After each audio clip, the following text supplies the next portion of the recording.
Welcome to another episode of PolishJazz.com podcasts. I'm Cesary Lyrski, the creator and producer of this show. And I'm Misha. Hello to all our listeners.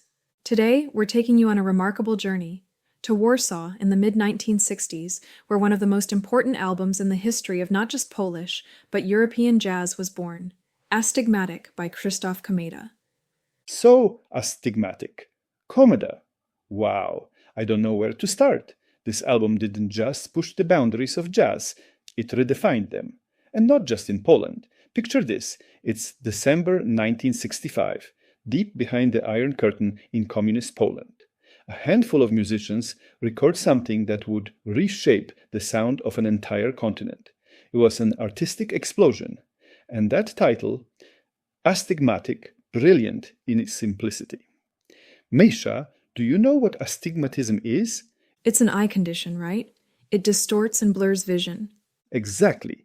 And is the perfect metaphor for what Komeda did to jazz. He fractured his traditional image, distorted it, and reshaped it through his own unique lens into something completely new and unexpected. This wasn't jazz imitating America, it was jazz looking inward through Komeda's astigmatic perspective. And he didn't do it alone. This wasn't a solo endeavor. It was a pan-European dream team. He had the young, brilliant Tomasz Stanko on trumpet, Zbigniew Namysławski on alto sax, plus Günter Lenz from Germany on bass, and Rune Carlsson from Sweden on drums. Poland, Germany, Sweden. At a time of deep political division, they created pure musical unity. Let's not forget the context. Cold War, authoritarian communist regime. Jazz in the Eastern Bloc wasn't just entertainment. It was a form of artistic and intellectual resistance. It was freedom in sound. Every note, every tension and release in this music, it meant something. It was a commentary on life under that reality. You can hear it in every track, tension, melancholy, and bursts of liberation. Take the title, track Astigmatic.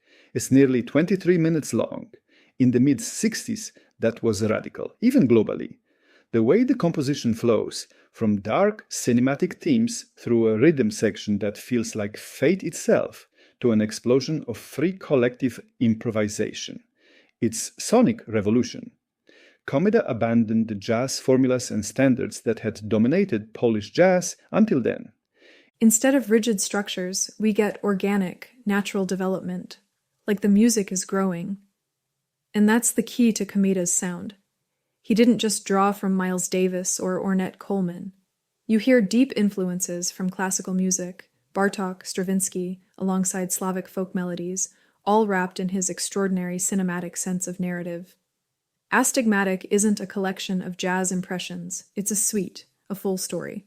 And that story led him straight to Hollywood.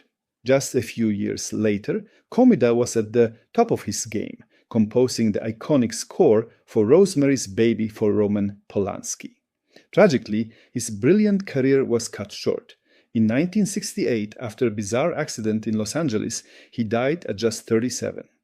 By the way, the Rosemary's Baby soundtrack was the topic of our very first podcast episode. Highly recommended.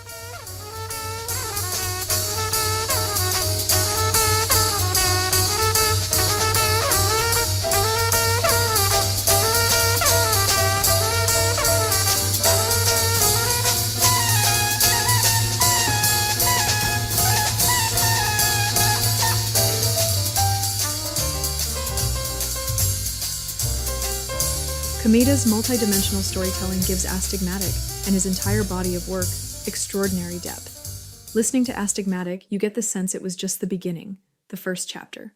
Like a flash of genius that lit the path so brightly, Komeda himself didn't get to follow it further. It's heartbreaking, but what he left behind is timeless. And that's his legacy. This album didn't just influence European jazz, it defined it. It showed the musical world that you could take the American jazz tradition and transform it through your own local sensibility, folklore, and experience into something truly authentic and new. It's the manifesto of the European jazz scene. Technically, it's a masterpiece, too. The space it leaves, the intentional silence, the irregular folk rhythms. It's all meticulously woven into a new European jazz identity. The sound of Astigmatic clearly inspired the recordings and philosophy of the German label ECM, founded just a few years later. And that's why Astigmatic is a milestone, not just for what it achieved, but for what it made possible.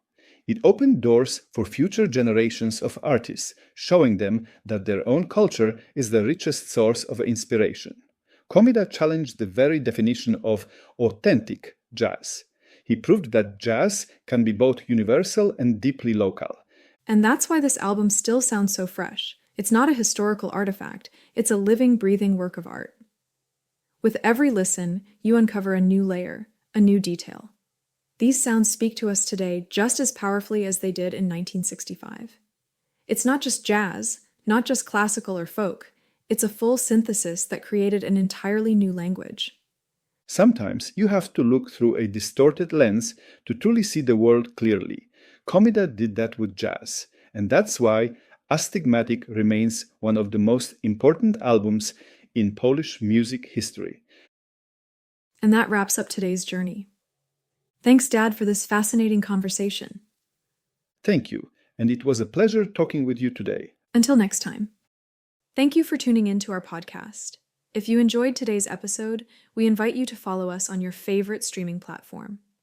That way, you'll never miss a beat as we continue exploring the rich legacy of Polish jazz. You can find us on Spotify, Apple Podcasts, Amazon Music, YouTube, and at polishjazz.com/podcasts. This podcast was produced by Cezary Lurski and polishjazz.com in collaboration with Diginet Digital Distribution Network. The album artwork for Astigmatic was created by the legendary Warsaw Szabo. All album covers featured in this episode appear courtesy of Polskie Nagrania and Warner Music Group. All rights reserved.